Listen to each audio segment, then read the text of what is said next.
Hello everyone, KosakChess here and welcome you on the recap of round number 6.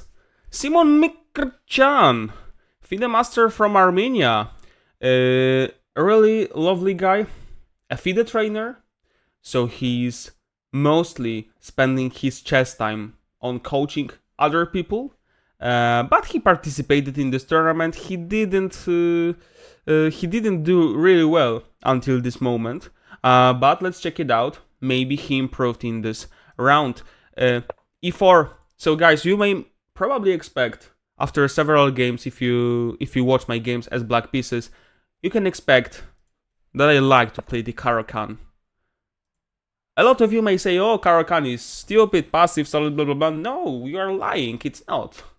It's not. Caro-Kann is really dynamic,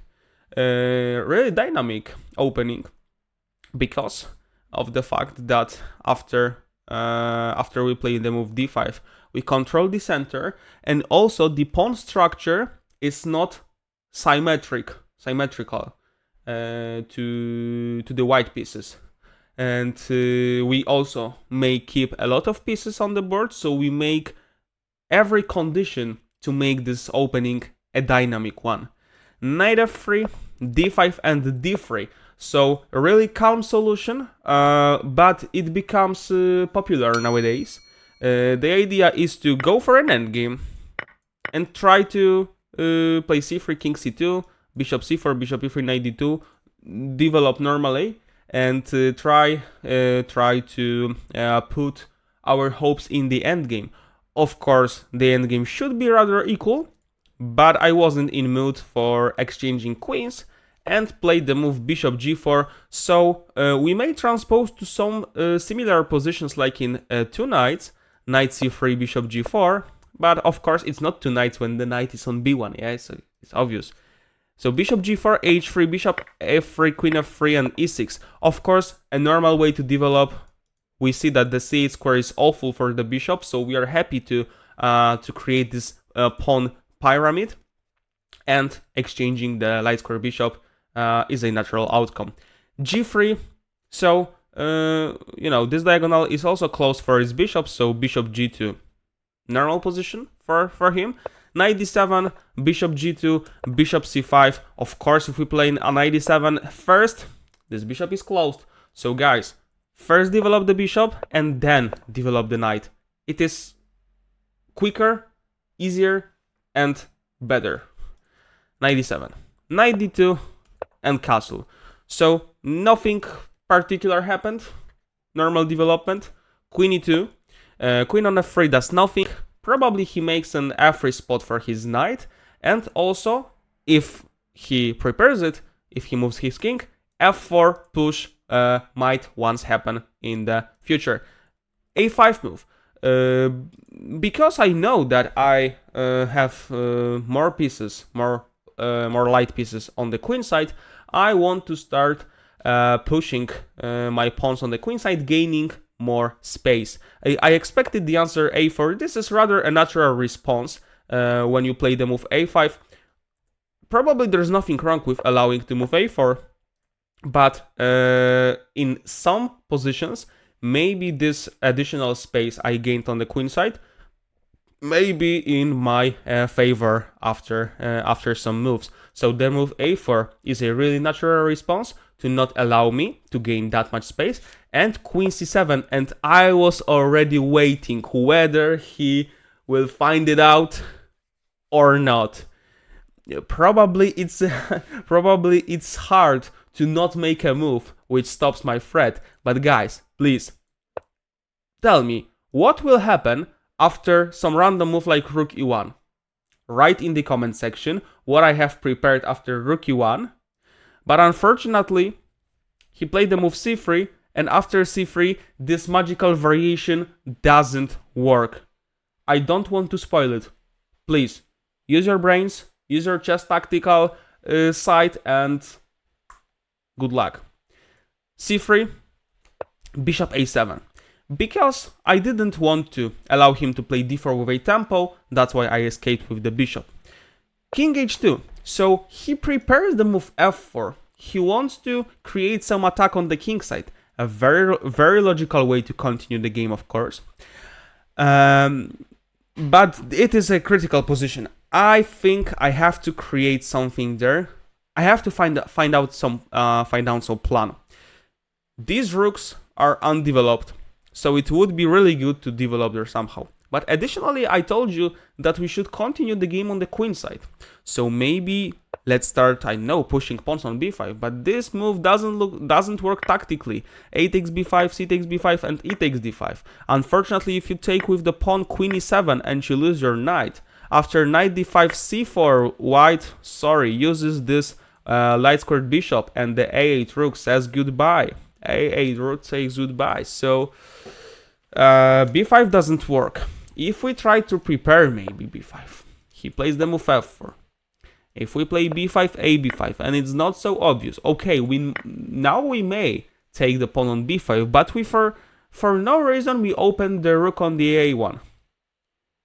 We developed the rook. We developed the a1 rook, and it didn't make a move. So we help our opponent a lot by playing like this. Of course, maybe there's nothing wrong, because then I can push b4 and gaining even more space, opening also c file and b file. But I didn't know if I managed to create something special. He has really easy plan, knight f3, developing the bishop, and try to push e5, f5. You know, I have king there. If something dangerous happens on the king side, I might get checkmated. So I understood that in this position, I think I have to counter-attack a little bit on the king side even. Also, I recall one of the ideas in one of the variations I have looked. It is really useful, you know, because sometimes I am talking about, oh, I recall some variation, oh, I recall some idea. Yes, it is really useful. If you look at many variations, if you analyze them, you may sometimes compare one variation to another and look if this idea fits this position, if it doesn't blunder anything, etc., etc. Because in some line, there is like the move f5 existing. The idea is to stop the attack, the white attack on the king side. But hola, the e6 pawn is hanging, right? Well, like, it's not hanging right now, but there is no problem with opening the e file and putting the lady on a6. There is no problem with that. So what the heck I am doing? E takes d5 happened, because after ef5 I will recapture with the knight, which gives me even better perspectives. The knight is directly looking at the opponent's king, bishop f2, queen g3. If he takes the pawn on e6, I have king h8 and rook e8 ideas. This queen might be even trapped one day. If the queen escapes, rook e8. Queen d1, I think I can even calculate bishop f2. I don't know if in this exact position it works. But something like this maybe is possible. You know, all of my pieces, almost all of my pieces, are on the king side. I am pieced down, but who cares about it? Look at the potential of these pieces. This is also the open file. The knight can easily jump on f3. You see? Wow. That's why he played the move e takes d5. So, my knight is on d5, but it's not that close on to the opponent's king. And additionally, he doesn't open the f file, which is pretty smart. Queen takes e6, king h8. So I blundered the pawn. Well, blundered. I sacrificed it. I saw this outcome, so I won't say I blundered it. Rook e8 is a threat, right? The queen might be trapped. So he played the move knight c4. The thing is that if I play rook e8, which is okay, he plays queen d8. But I didn't like the variation queen d6, queen d8, and bishop g5. This is what concerned me a little bit, because now my queen is attacked, so I think I have to take the bishop. I have nothing better to do. Queen g5, queen d7. Of course, this queen looks ugly there. I can attack it by this way or by this way by playing rook e7, queen d6, bishop b8. And if if he escapes with the queen right now, I think I would go for this position. But the move f4, the move f4 is so annoying.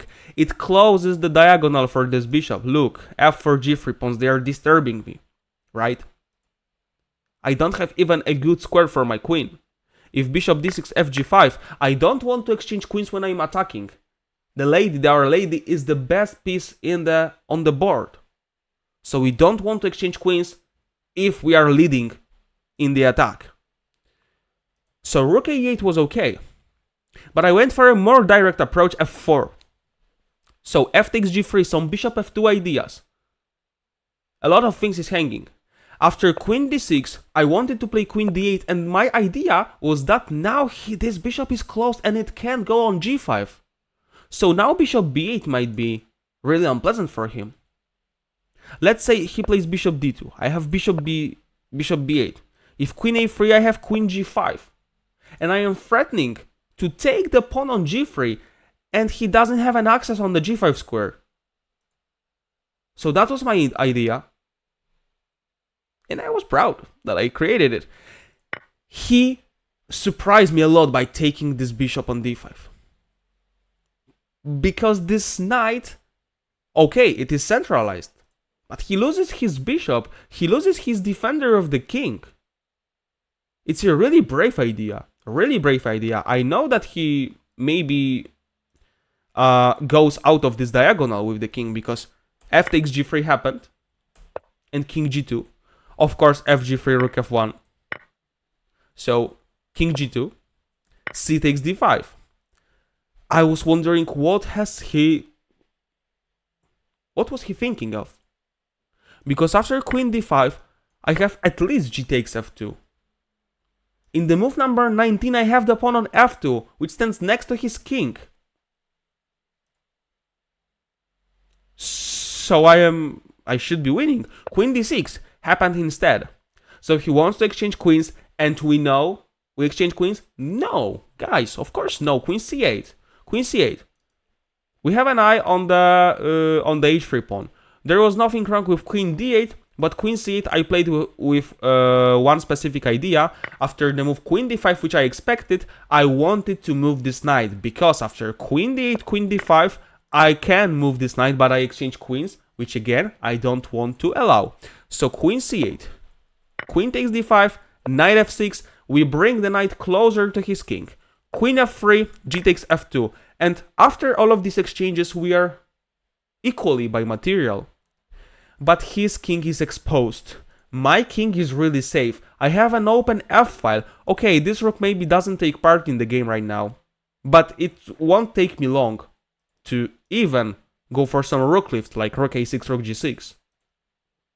Bishop e3. So he correctly wants to exchange this bishop. This really annoying bishop which protects the f2 pawn. Okay, I don't have anything better to do. If I go by bishop b8, there's even knight b6 idea. Queen c7, rook f2. And I lost the pawn, the rook is hanging, and queen h2, king f1 doesn't lead to a mate. So now I am even losing the material and losing the game. So bishop e3, knight e3, and the move I am really proud of, because let's have a look. The material is equal, but the pawn is hanging. We see the rook is looking next to the queen, but we don't have that exciting jump knight. We can't go somewhere straight because every other square is defended by his pieces. But I'll play the move knight d7, and I ask his queen, where does she want to go? She went on d5. After the move queen e2, I get a check on c6. So we are making a use of the fact that this king is exposed. King h2, knight e5. And rook f2, knight f3, king g3. Queen d6 is the easiest way. King g2, queen h2, and queen g1 checkmate. This is the easiest one. So he didn't want to allow me to get a check on c6. That's why he played the move queen d5. After queen e4, knight c5, this was my intention. And we bring the knight closer and closer to the king. If queen d5 now, right, knight d6 and knight f4. So that's why he played the move Queen d5, Queen e8. We attack the B, not the B. B is flying outside and is biting my hand. Knight. A knight. Queen e8, we are attacking the knight. After the move rook f2, there is a move queen e3. And this endgame is obviously lost, knight f8. I am piece up, even though I might even consider taking the rook on f8. Yes, I might consider it, I give a checkmate, so of course I can. Knight g4, and guys, knight f6. A beautiful continuation of the attack. We exchange another defender of the opponent's king. Knight f6, I think a brilliant idea, which also works because of the concrete variation. If not knight f6, I don't know, because he then regains a pawn, he develops the rook. If I play the move h5, which was my intention at some point, but knight takes f2. And rook e1 next. This pawn is hanging. This pawn is exposing my king. So hola hola, don't play like this. Knight f6, exchanging the last defender of the king. This is how you generally need to continue the attack. The pawns are the best defenders of the king. He's only one pawn h3, so already a good job. But if he has a pieces around his king, also exchange them. Also exchange them because it would be much easier to get into his king.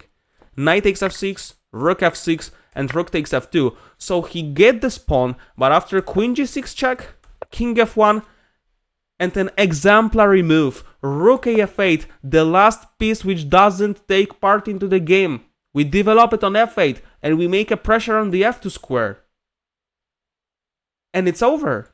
Rook takes f6, rook takes f6. He doesn't have anything better to do. After king e2, he was smart, because the queen is defending the g2 square. The queen is defending the h5 square. I can't give a check. But queen e8. This is why I play the move rook a f8. I will maybe show you a difference, because after king d2 there is rook f2, queen e2, queen e1. Okay, I give a checkmate. If he goes on d1 immediately, rook f1, rook a1, we win a queen. But let's say, if in this position I take the rook on f2 first, king f2, rook f8, and king e2, let's realize the difference. After queen e8, there's queen e4, I don't have rook e6. But in this variation, which happened in the game, I do. Queen e4, rook e6. That's the subtle but really important difference. And Simon Mkrtchyan resigned. Well, wow. I won a dynamic game. I attacked the opponent's king in the Caro-Kann defense. So please, if you say something that Caro-Kann is not dynamic, watch this game and change your mind. Because I totally disagree with this statement. Let's check the game with the engine, because I hope it was... good.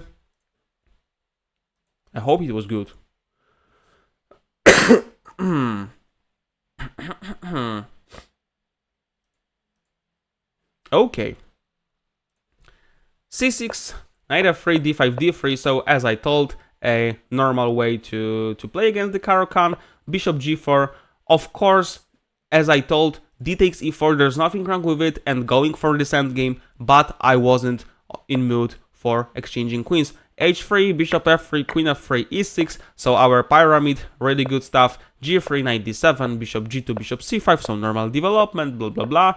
Castle, queen e2, a5, a normal move which tries to gain a space on the queen side, a4, normal response, and queen c7, c3. Remember about the quiz from the beginning of the video.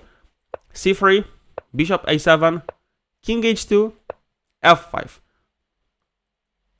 The engine doesn't offer the move f5.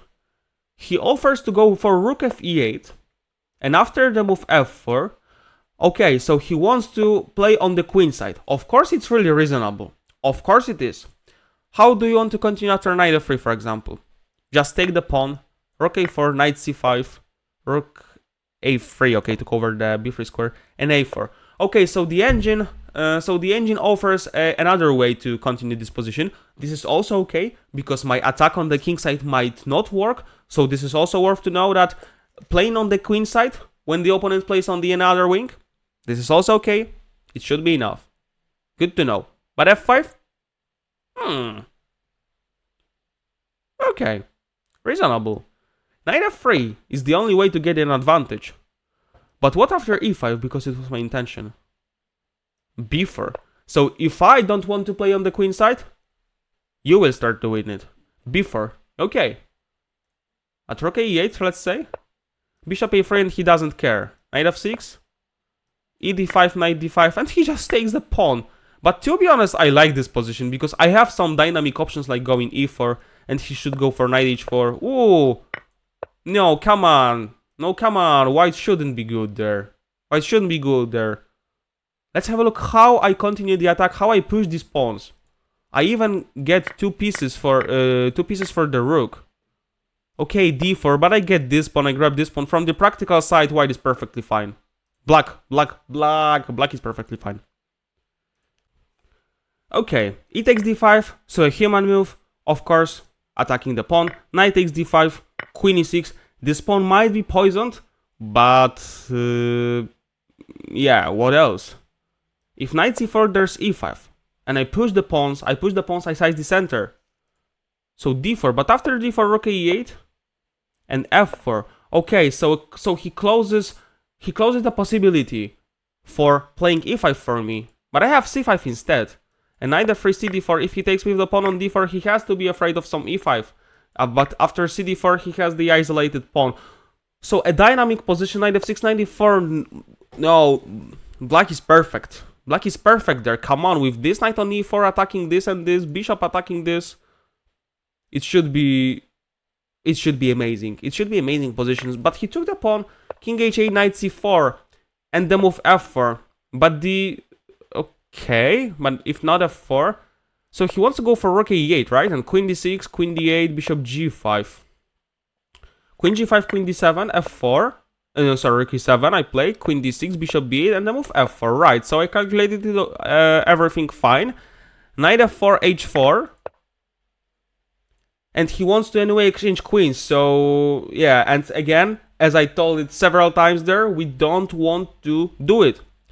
So f4 and d4. Okay, d4, it's a maybe good recommendation, and after rook e8, queen g4.